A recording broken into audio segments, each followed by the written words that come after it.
Hello दोस्तों, तो कैसे हैं आप सभी लोग। आशा करता हूँ शानदार तरीके से अपनी पढ़ाई कर रहे हो। देखिए, यूपी पीसीएस आरओ का एग्जाम है, बहुत नजदीक आ चुका है। ठीक है, तो आरओ के लिए हम लोग टेस्ट, देखिए टेस्ट नंबर 1 कर चुके हैं। आज टेस्ट इसमें 2 है, जो 2 में है, तो इसमें हम लोग पढ़ेंगे पेपर 2 का हिंदी का टेस्ट ही आज है। ठीक है, तो बहुत सारे टेस्ट कराए जा रहे हैं, डिकोड एग्जाम का और भी सारे एग्जाम का टेस्ट कराया गया है। तो लगभग इसमें 100 से ज्यादा टेस्ट कराए जा चुके हैं। तो आप लोग जाइए, चैनल को ज्वाइन करिए और अपने दोस्तों में शेयर करिए, और अच्छा लगे तो अपने दोस्तों में शेयर करिए तब, और देखिए उसको कितना टेस्ट आप कर सकते हैं और कितने क्वेश्चन आपके सही हो रहे हैं। ठीक है, तो चलिए यहाँ पे पहले क्वेश्चन है, देखते हैं।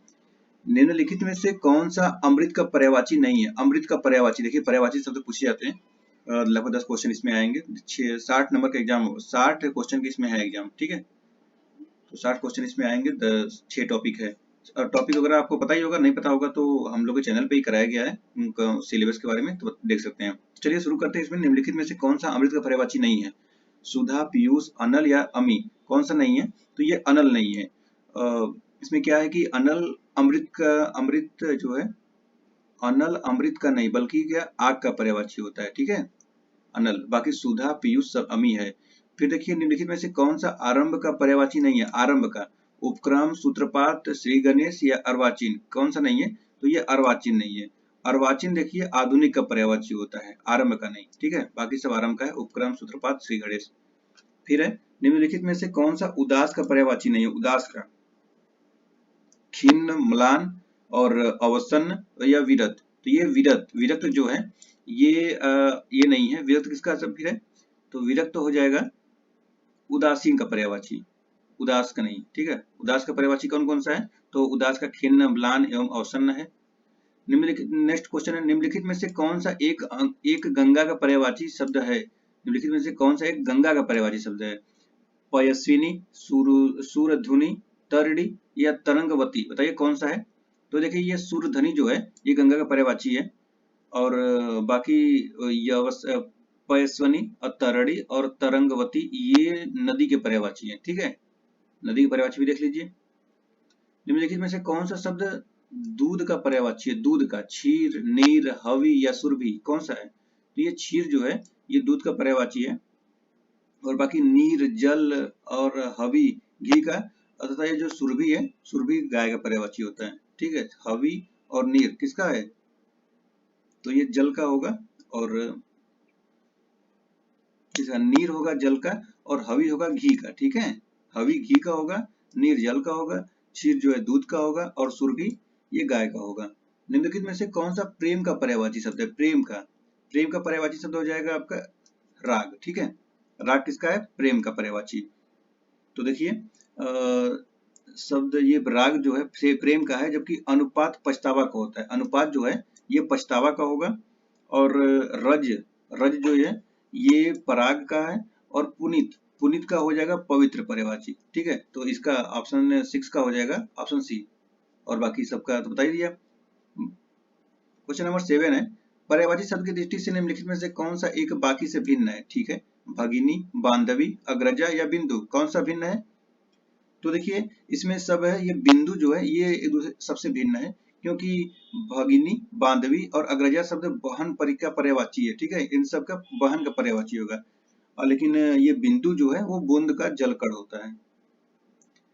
पर्यायवाची की दृष्टि से निम्नलिखित में से कौन सा एक बाकी से भिन्न है। ठीक है, सेम क्वेश्चन है। सुमन, किसलय, प्रसून, पुहुप, कौन सा भिन्न है उसमें बताना है। तो देखिए इसमें जो किसलय है ये सबसे भिन्न है, क्योंकि सुमन, प्रसून एवं पुहुप जो शब्द है वो फूल के पर्यायवाची है, जबकि किसलय का अर्थ अंकुर या कोम्पल होता है। ठीक है, तो ये किसके पर्यायवाची है, सुमन, प्रसून और पुहुप, बताइए।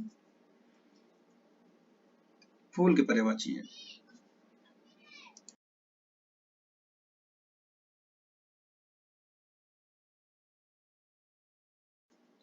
क्वेश्चन नंबर 9 है, पर्यायवाची की दृष्टि से निम्नलिखित में से कौन सा युग्म सुमेलित नहीं है। तीर का सर दिया है, बिजली का सहायक है, भौरा का चंचरीक है, और प्रकृति का स्वभाव है। तो बता रहा है, पूछ रहा है कि इसमें से कौन सा युग्म सुमेलित नहीं है।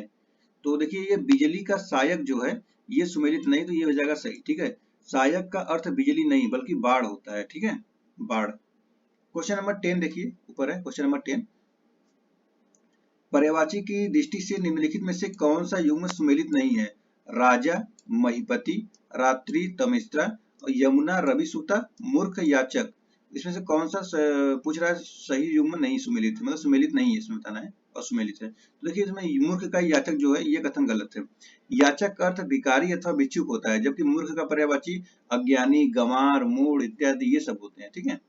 क्वेश्चन नंबर 11 है, दिए गए विकल्पों में से कौन सा तत्सम शब्द नहीं है। देखिए पर्यायवाची खत्म हो गया, अब तत्सम आ गया। तत्सम शब्द नहीं है। अपूर्ण, अंक, आंसू, आशा, कौन सा इसमें इसमें कौन सा तत्सम शब्द नहीं पूछ रहा है, कौन सा नहीं है इसमें। तो देखिए इसमें अर्पण है, अंक है, आशा है, आंसू। देखिए चंद्र बिंदु यहाँ दिया है ना, ये आंसू नहीं होंगे, तो ऑप्शन सी हो जाएगा। तो आंसू तद्भव शब्द है और इसका तत्सम हो जाएगा अश्रु, अश्रु होगा तत्सम। ठीक है, ऐसे हो जाएगा, अश्रु होगा। ठीक है, बाकी सब सही है। दिए गए विकल्प में से, और इसका बता दूं अर्पण का, तो अर्पण का तद्भव होगा अर्पण, और अंक का होगा आंख, और आशा का होगा आस। ठीक है, और वो छोटा वाला स रहेगा आस। चलिए क्वेश्चन नंबर 12 है, दिए गए विकल्प में तद्भव शब्द की पहचान कीजिए। तद्भव, देखिए जितने भी ज्यादा प्रैक्टिस करेंगे उतने ही ज्यादा आपको तद्भव तत्सम शब्द याद होंगे। तो दिए गए विकल्प में तद्भव शब्द की पहचान कीजिए। आप, इच्छु, उल्लूक या उच्च, इसमें से कौन सा होगा। तो ये ऑप्शन ए हो जाएगा आप। तो उपयुक्त शब्दों में से आप तद्भव शब्द है, इसका तत्सम क्या हो जाएगा, तो इसका तत्सम हो जाएगा आत्मा। और इसमें ये विकल्प में से और भी है तत्सम, तो इसके लिखिए इच्छु, तो इच्छु का तद्भव क्या होगा, तो ये हो जाएगा ईख, और उच्च का हो जाएगा ऊंचा, और उल्लुक का हो जाएगा उल्लू। ठीक है। क्वेश्चन नंबर 13 है, निम्नलिखित तद्भव तत्सम शब्द में से सही सुमेलित है। ओला, ओलस्य, काज, कृत, खाना, खादान, और खरीदना, क्रय, कौन सा इसमें कथन सुमेलित है। तो ये हो जाएगा खाना खादान, ऑप्शन नंबर सी हो जाएगा। खाना खदान सही है। और बाकी ओला, तो ओला का होगा उपल न कि ओलस्य। काज का होगा कार्य न कि कृत होगा। खरीदना, खरीदना का होगा क्रय न कि क्रय होगा। क्वेश्चन नंबर 14 है, दिए गए तद्भव तत्सम शब्द में सुमेलित नहीं है। चकवा का चक्र, चरित्र चरित्र, छाता छत्रक, और छोटा क्षुद्र, कौन सा इसमें नहीं है। तो देखिए चकवा चक्र सुमेलित नहीं है, चकवा का चक्र सुमेलित नहीं है, तो ऑप्शन नंबर ये हो जाएगा ए। तो देखिए ये हो कि चकवा शब्द का चक्रवाक होता है, चक्रवाक क। ठीक है, चक्रवाक क, तो मत करिएगा, क होगा चक्रवाक क। नेक्स्ट क्वेश्चन है, धून शब्द का तत्सम शब्द धून, तो ये हो जाएगा धुनी, ध्वनि, धुनस, तो हो जाएगा ध्वनि, ध्वनि हो जाएगा धून का तत्सम। क्वेश्चन नंबर 16 है, निम्नलिखित युग्मों में से सही सुमेलित है। बारात का बारात, बीघा का विग्रह, बत्ती का बतिका, और बीत का व्यति, कौन सा होगा इसमें। तो देखिए इसमें कौन सा सही सुमेलित इसमें बताना है ना। तो ये हो जाएगा ऑप्शन बी, ऑप्शन बी हो जाएगा। बीघा शब्द तत्सम विग्रह होता है, ये सही सुमेलित है। और बाकी देख लीजिए, बारात, बारात क्या होता है, वर यात्रा होता है, बारात नहीं होता है। और बत्ती, तो बत्ती का होता है वर्ती या वर्तिका होता है, वर्तिका। और बीत बीत का व्यतीत होता है।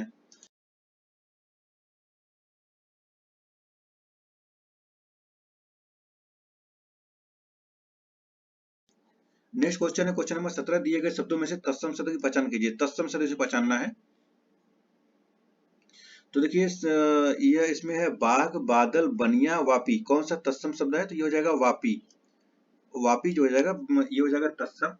और तत्सम का इसका तद्भव क्या होगा, बावड़ी।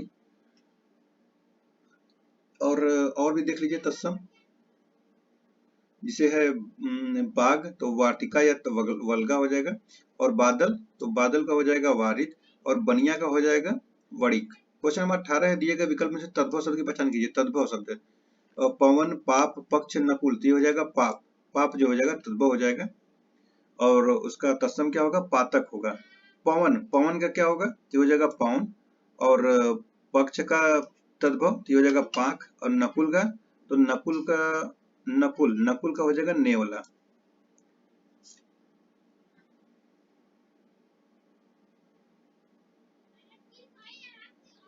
चलिए नेक्स्ट क्वेश्चन है, क्वेश्चन नंबर 19 है, निम्न दिए गए युग में से सही सुमेलित पहचानना है तद्भव तत्सम में।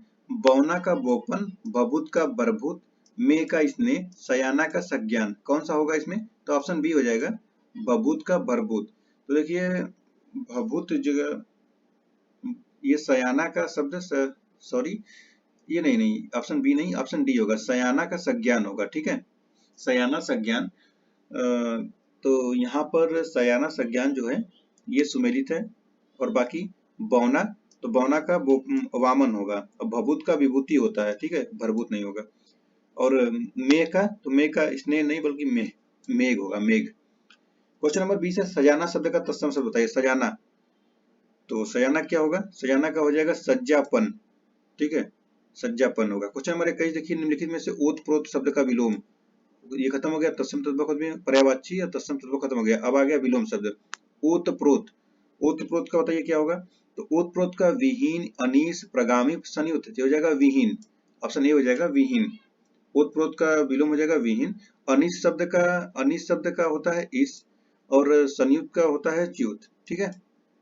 नेक्स्ट है क्वेश्चन नंबर 22, शब्द और उनके विलोम के संदर्भ में कौन सही सुमेलित नहीं है, ग्रहित का हो जाएगा वक्त लिखा है, और गुरुत्व का लघुत्व, अकीड़ का साकीड़, क्रोध का क्षमा, कौन सा होगा इसमें, तो ये हो जाएगा ऑप्शन सी, आकीड़ का साकीड़। ग्रहित शब्द का विलोम व्यक्त होता है, सही है, और गुरुत्व का लघुत्व, आकीड़ का साकीड़ नहीं होता है। आकीड़ का क्या होता है, तो आकीड़ का शब्द हो जाएगा विकीर्ण। क्वेश्चन नंबर 23 है, शब्द और उनके विलोम शब्द के संदर्भ में निम्नलिखित में से कौन सा सुमेलित नहीं है, अर्जित, उपलब्ध। अर्जित का उपलब्ध नहीं होता, ये कथन गलत हो जाएगा, अर्जित, ऑप्शन ए सही कर देंगे इसको। तो अर्जित का क्या होगा, अर्जित, अर्जित शब्द का अनर्जित होता है, ठीक है, बाकी अदोष का सदोष, आवेश का अनवेक्षा, आलोक का तिमिर, सही है।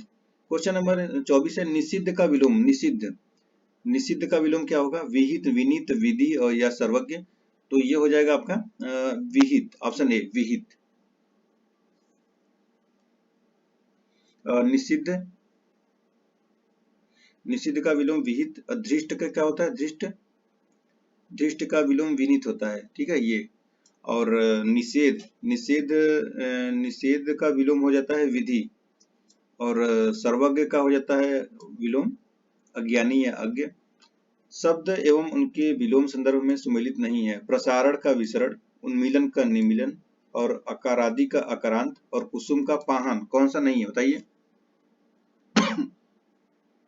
ये हो जाएगा ऑप्शन ए, प्रसारण का विसरण, प्रसारण का संकुचन होता है, ठीक है। तो ये सही हो जाएगा। क्वेश्चन नंबर 26 है, शब्द एवं उनके विलोम शब्द के संदर्भ में कौन सा सुमेलित नहीं है, अठाना का पुगाना, प्रस्फुटन का संकुचन, विश्लेषण का संश्लेषण, और स्पित का अविस्पित, कौन सा इसमें सही होगा बताइए। तो ये हो जाएगा ऑप्शन डी, ये सुमेलित नहीं है, इप्सित का अविस्पित।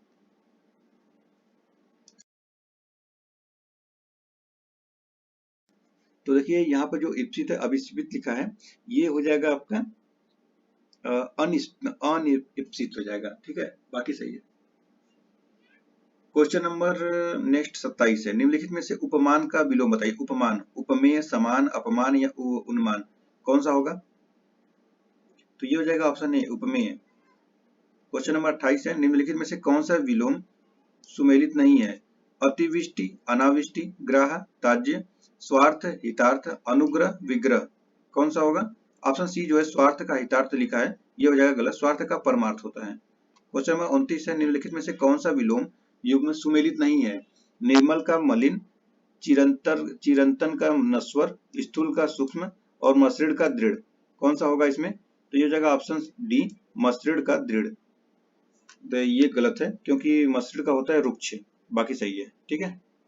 क्वेश्चन नंबर 30 है, निम्नलिखित में से कौन सा युग्म सुमेलित नहीं है, छली का निश्चल, भोगी का योगी, जागृति का शयन, और निष्काम का सकाम, कौन सा इसमें नहीं होगा, तो इस ऑप्शन जो सी है, जागृति का शयन जो लिखा है, ये कथन गलत हो जाएगा, क्योंकि जागृति का होता है सुसुप्ति, सुसुप्ति होता है, न कि शयन, ठीक है, बाकी सही है।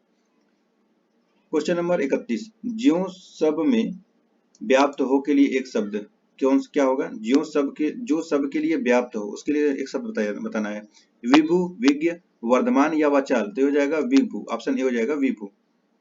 तो विभु जो सब में व्याप्त हो उसके लिए विभु शब्द है। विज्ञ, विज्ञ के लिए क्या शब्द होगा, तो विज्ञ होगा जिसकी जानकारी अधिक हो।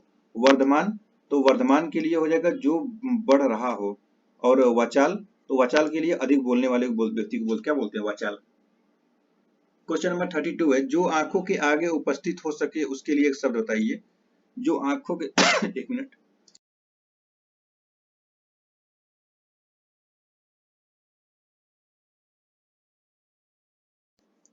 ठीक है, जो आंखों के सामने उपस्थित हो सके उसके लिए एक शब्द बताना है।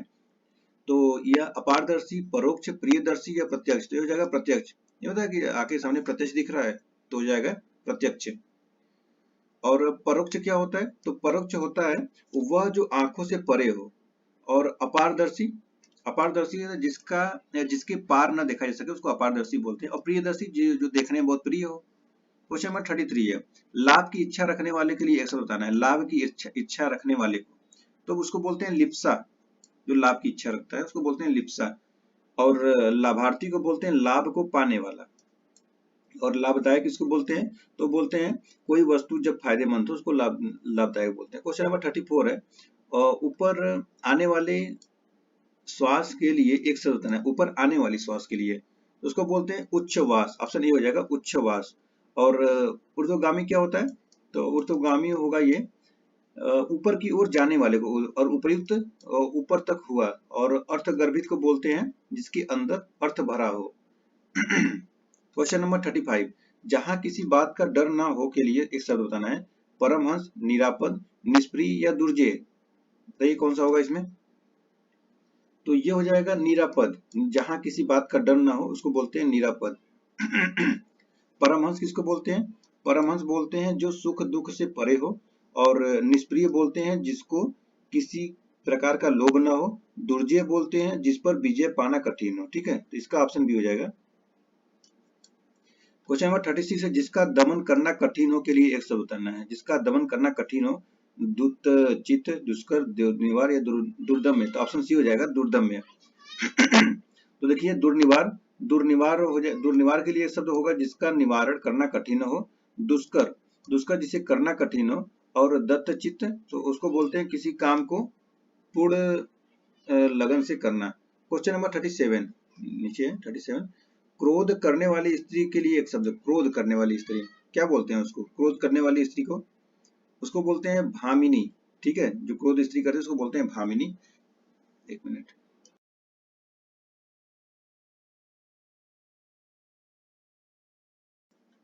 और उसके बाद और भी शब्द इसमें है जैसे कि मुमुर्सु। मुमुर्सु क्या बोलते हैं? मरने की इच्छा करने वाला। और मर्माहत, मर्माहत को बोलते हैं जिसके हृदय को चोट पहुंची हो। और मृणाल, मृणाल को बोलते हैं कमल की दंडी। क्वेश्चन नंबर 38 है, जो मुकदमा दायर करे उसे कहते हैं। जो मुकदमा दायर करे उसको क्या बोलते हैं? तो उसको बोलते हैं वादी, जो मुकदमा दायर करता है। अभियुक्त किसको बोलते हैं? अभियुक्त, अभियुक्त बोलते हैं जिस पर मुकदमा चलाया गया हो। और प्रतिवादी उसको बोलते हैं जो मुकदमे का प्रतिवाद या बचाव करे। और परिमार्जित बोलते हैं उसको जो शुद्ध किया जा सके, किया जा चुका हो उसको बोलते हैं परिमार्जित। और वादी तो है ही जो जिस पर मुकदमा दायर करते हैं। क्वेश्चन नंबर 39, जो उपयुक्त हो उसके लिए एक शब्द। जो उपयुक्त हो उसके लिए एक शब्द। कालांतर, प्राचीन, सनातन या समीचीन? तो ऑप्शन डी हो जाएगा समीचीन। समीचीन जो उपयुक्त हो। कालांतर होता है उसके लिए जो बीता हुआ समय के लिए। और प्राचीन होता है पुराना संबंधित है। और सनातन होता है अनेक युगों से चले आने वाला युग, आने वाले को बोलते हैं सनातन। क्वेश्चन नंबर 40 है, तारो भरी रात के लिए एक शब्द। तारो भरी रात, सरवरी, विभावरी, निशीथ या निरुपम? कौन सा इसमें होगा? तो ये हो जाएगा विभावरी। ऑप्शन बी हो जाएगा विभावरी। ठीक है, विभावरी हो जाएगा तारो भरी रात। सरवरी होगा, सरवरी के लिए होगा चांदनी रात। और निशीथ, निशीथ होगा रात्रि के मध्य भाग का समय। और निरुपम, निरुपम होगा जिसकी उपमा ना दी जा सके उसको बोलते हैं निरुपम। क्वेश्चन नंबर 41 है, उत्कर्ष ने आधा लीटर दूध पी लिया। उक्त वाक्य में से कौन सा विशेषण है? सार्वनामिक, और गुणवाचक, और परिणामवाचक या उपसर्गी? यहाँ तो आंसर भी लिख दिया है। अब आंसर सी इसका हो जाएगा परिणामवाचक। ठीक है, क्वेश्चन नंबर 42 है, सुषमा, सुषमा अति सुंदर लड़की है निम्न वाक्य में प्रविशेषण है। सुषमा अति सुंदर लड़की, इसमें प्रविशेषण बताना है। तो ये हो जाएगा अति। देखिए सुषमा अति सुंदर लड़की है, इस वाक्य में सुंदर विशेषण है और अति उसकी विशेषता बता रहा है। और अति प्रविशेषण हो जाएगा। क्वेश्चन नंबर 43 है, निम्न में कौन विशेषण शब्द नहीं है? आर्थिक, जातीय, मौखिक, चमक? कौन सा नहीं है इसमें? तो ये हो जाएगा चमक। चमक संज्ञा शब्द है, चमक का विशेषण चमकीला होता है और बाकी सब तो विशेषण है। क्वेश्चन नंबर 44 है, इस गांव में 40 आदमी रहते हैं, उक्त वाक्य में कौन सा विशेषण है? संख्यावाचक, परिणामवाचक, गुणवाचक या उपयुक्त में से कोई नहीं। क्या होगा इसमें से? ये हो जाएगा संख्यावाचक, क्योंकि 40 आदमी है, संख्या बता रहा है ना 40। ठीक है। क्वेश्चन नंबर 45 है, सुमेलित नहीं है विशेष और विशेषण में। उपज का उपजाऊ, कमाई का कमाऊ और घर का घरेलू, नियमित का नियम। बताइए इसमें कौन सा है? तो ये हो जाएगा ऑप्शन डी, नियमित का नियम। ये गलत है। नियम विशेष शब्द है, नियमित उसका विशेषण है। ठीक है, ये उल्टा कर दिया है ऐसे। क्वेश्चन नंबर है 46, निम्न में कौन सा शब्द विशेषण है? यौवन, सौंदर्य, कलिमा या रंगीला। कौन सा विशेषण इसमें बताना है? तो ये हो जाएगा आपका ऑप्शन डी, रंगीला। रंगीला जो है विशेषण है। क्वेश्चन नंबर 47 है, निम्न में कौन शब्द विशेषण नहीं है? तपस्वी, मृत, बुढ़ापा, लंबा। कौन सा नहीं है? तो ये हो जाएगा बुढ़ापा। ऑप्शन सी हो जाएगा बुढ़ापा। जिस शब्द से किसी वस्तु या व्यक्ति के गुण, दशा, भाव, अवस्था, स्वभाव आदि का बोध होता है उसे भाववाचक संज्ञा कहते हैं। बुढ़ापा में भाववाचक संज्ञा है, शेष तीनों में शब्द में विशेषण है। ठीक है। क्वेश्चन नंबर नेक्स्ट है 48, इसमें है, निम्न में किसमें आवृत्ति बोधक विशेषण है? आवृत्ति बोधक विशेषण, चीनी कम, दोनों चाचा, चौगुना गेहूं, 8 चोर। इसमें से कौन होगा? तो ये हो जाएगा ऑप्शन सी, चौगुना गेहूं। तो चौगुना आवृत्ति वाचक विशेषण है। आवृत्ति वाचक विशेषण एक वस्तु दूसरी वस्तु से अधिक का अनुपात बताता है। क्वेश्चन नंबर 49 है, बाहरी में कौन विशेषण है? बाहरी में, तो बाहरी में होता है गुणवाचक विशेषण। तो जिन विशेषणों से पदार्थ के गुण, रंग, आकार, अवस्था, दशा इत्यादि का बोध हो उसे क्या बोलते हैं? गुणवाचक विशेषण। बाहरी गुणवाचक विशेषण है। क्वेश्चन नंबर 50 है, मोनी अत्यधिक तेज छात्रा है, निम्न वाक्य में प्रविशेषण कौन है? मोनी अत्यधिक छात्रा, अत्यधिक, तो ये हो जाएगा अत्यधिक, ऑप्शन बी हो जाएगा। तो जो शब्द विशेषण की विशेषता बताए और वो प्रविशेषण कहलाते हैं। इसमें वाक्य में तेज विशेषण और अत्यधिक तेज का विशेषण होने का कारण प्रविशेषण है। चलिए अब शुद्ध वर्तनी देखते हैं। निम्नलिखित में से शुद्ध वर्तनी कौन सी है? शुद्ध वर्तनी, अछूड़ का आंख, नहीं शुद्ध वर्तनी बताना है। अछूड़, आंख, अध्यात्म, अनुग्रहित। कौन सा इसमें बताइए होगा सही शुद्ध वर्तनी होगा? तो देखिए इसमें जो अध्यात्म लिखा है ये सही है, शुद्ध वर्तनी बताना है। ठीक है, तो ऑप्शन इसमें से हो जाएगा अध्यात्म। बाकी अछूड़े, अछूड़े में क्या गलत है? तो यहाँ पे अछूड़ होगा, अछूड़। ठीक है, यहाँ पे भी रड़ा होगा, आधा रड़ा तो रहेगा ही, पूरा भी रहेगा। आंख में देखिए चंद्रबिंदु रहेगा यहाँ पर। और ऑप्शन डी में देखिए अनुग्रहित की जगह ये जो ग्रहित होगा ये ऐसे होगा, ये ऐसे। ओके, अनुग्रहित। अब देखिए क्वेश्चन नंबर 52 में, निम्नलिखित में से शुद्ध वर्तनी कौन सी है? शुद्ध वर्तनी, अंतर्ध्यान, अंतर्धान और अनाधिकृत, अतिथि, अंधा। कौन सा इसमें शुद्ध है? शुद्ध पूछ रहा है, शुद्ध पूछा है। ठीक है, तो देखिए इसमें अंधा जो है ऑप्शन डी ये सही है। और अंतर्ध्यान, अंतर्ध्यान क्या बोलते हैं? अंतर्धान बोलते हैं, न कि यहाँ पे आधा ध रहेगा, यहाँ पूरा ध रहेगा। ठीक है, यह नहीं रहेगा। और अनाधिकृत, अनाधिकृत में क्या गलती है? तो अनाधिकृत को बोलते हैं अनधिकृत, यहाँ ये नहीं रहेगा। और अतिथि, तो अतिथि में क्या है कि ये जो बड़ी की मात्रा है ये थ पे छोटी की मात्रा रहेगा ऐसे। ठीक है, ये हो गया अतिथि। चलिए क्वेश्चन नंबर 53 है, निम्नलिखित में से अशुद्ध वर्तनी वाला शब्द, अशुद्ध वर्तनी कौन सा है? पक्षीगण, प्रेमचंद, दैदीप्यमान या दुरवस्था। कौन सा होगा इसमें? तो ये हो जाएगा पक्षीगण जो है ये अशुद्ध है। पक्षीगण कैसे लिखते हैं? तो पक्षीगण को लिखेंगे पक्षीगण ऐसे, ये रहेगा आपका पक्षी, ये छोटी की मात्रा रहेगा। ठीक है, बाकी सब सही है। प्रेमचंद सही लिखा है, दैदीप्याम सही लिखा है, दुरावस्था सही लिखा है। क्वेश्चन नंबर 54 है, निम्नलिखित में अशुद्ध वर्तनी वाला शब्द, अशुद्ध वर्तनी कौन सा होगा? अंतरराष्ट्रीय, अध्यात्म, अग्रगण्य या अभिशप्त। कौन सा इसमें अशुद्ध बताना है? ठीक है, इस सभी शुद्ध है, एक अशुद्ध है। तो ये हो जाएगा आपका अध्यात्म। अध्यात्म जो है इसको क्या बोलेंगे? इसको बोलते हैं अध्यात्म। ये एक आग नहीं अ की मात्रा रहेगा, बाकी सब सही है। क्वेश्चन नंबर 55 है, निम्नलिखित में से कौन सा शुद्ध वर्तनी है? मान लो कि 3 अशुद्ध है, 1 शुद्ध है। पढ़िए इसको। तो देखिए इसमें आशीर्वाद और अनुग्रह अनुग्रह और अनुवादित और अभ्यारण। तो देखिए इसमें अभ्यारण जो ये सही लिखा है। अब बाकी आशीर्वाद को ये आशीर्वाद नहीं होता, ये इस पे रहेगा, ठीक है, ये वाला इसको उड़ा के इस पे करेंगे, आशीर्वाद होता है आशीर्वाद। और अनुग्रह, अनुग्रह ऐसे नहीं लिखा था, अनुग्रह देखिए ये ग्रह में ऐसे रहेगा, ठीक है। और अनुवादित, तो अनुवादित यह होता है आपका अनुदीत होता है, अनुदीत, ठीक है। और ये अनु ऐसे भी रहेगा, अनुदीत होगा, ये हटा दीजिए, अनुदीत होगा, ठीक है। क्वेश्चन नंबर 56 है, निम्नलिखित में से शुद्ध वाक्य का चयन कीजिए। चालक ने पूछा कि यह सड़क कहाँ जाती है, फिर पानी तेल से भारी है और तेज तूफान के बावजूद जहाज समुद्र पार कर ही गया। वह ग्रंथ विदाक्त पूर्ण लिखा है, बताना है कि इसमें कौन सा कथन सही है। तो देखिए इसमें हो जाएगा आपका ऑप्शन नंबर सी, तेज तूफान के बावजूद समुद्र पार ही कर गया, ये कथन सही है। और बाकी, तो बाकी में शुद्ध वाक्य देखिए यहाँ पे क्या लिखा है, चालक ने पूछा कि यह सड़क कहाँ जाती है, इसका होगा चालक ने पूछा कि इस सड़क से कहाँ पहुंचा जा सकता है। पानी तेल से भारी है, पानी तेल से भारी है को बोला गया पानी का घनत्व तो तेल से अधिक है, ठीक है। और ये है वह ग्रंथ विदग्धता पूर्ण लिखा है, इसको बोलते हैं वह ग्रंथ विद्वता पूर्ण है, ठीक है। अब क्वेश्चन नंबर 57 है, निम्नलिखित में से कौन सा वाक्य अशुद्ध है, मतलब 3 शुद्ध है इसमें है, एक अशुद्ध है। उस पर भगवान की कृपा है, और 10 रुपए में क्या मिलता है, प्रधानमंत्री जी विदेश यात्रा पर गए, पाकिस्तान ने भारत पर आतंकी हमला करवाकर निकृष्ट काम किया, निकृष्ट काम किया। तो उसमें हो जाएगा आपका 57 में ये ऑप्शन डी गलत है, क्योंकि पाकिस्तान इसमें लिखा है क्या, पाकिस्तान ने भारत पर आतंकी हमला करवा कर भारी भूल की, ठीक है, यानी निकृष्ट काम किया नहीं, भारी भूल की, ये हो जाएगा। 58 में है, निम्नलिखित में से कौन सा वाक्य शुद्ध है, मतलब 3 गलत है, 1 शुद्ध है। केवल 10 रुपए मात्र दे दीजिए, और मेरे घर के पास एक हलवाई की दुकान है, और चयन प्रक्रिया में दिव्यांगों को आरक्षण दिया जाता है, इतने में हल्की सी हवा का झोंका आया।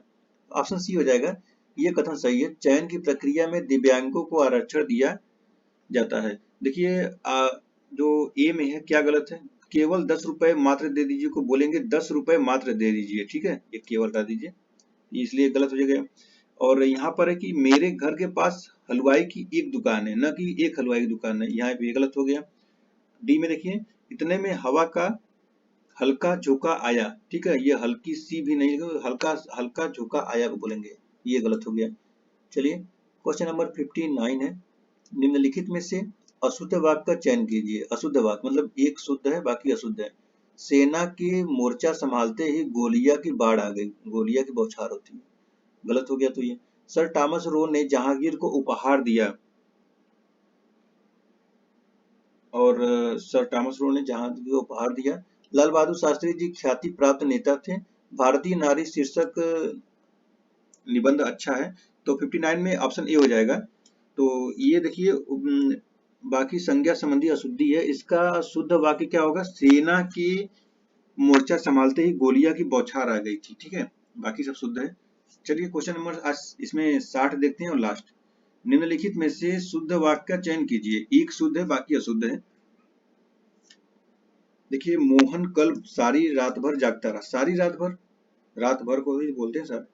हाथी दीर्घकाय पशु है, अल्पायु में भी समग्र ज्ञानी है, और पीड़ा होते हुए भी महावीर ने बहुत धैर्य रखा। तो ये ऑप्शन डी हो जाएगा सही, ये शुद्ध है। और बाकी अशुद्ध देखिए मोहन होगा, मोहन कल रात भर जागता रहा, मोहन कल रात भर जागता रहा होगा, सारी रात नहीं कल रात भर, इसलिए ये गलत है।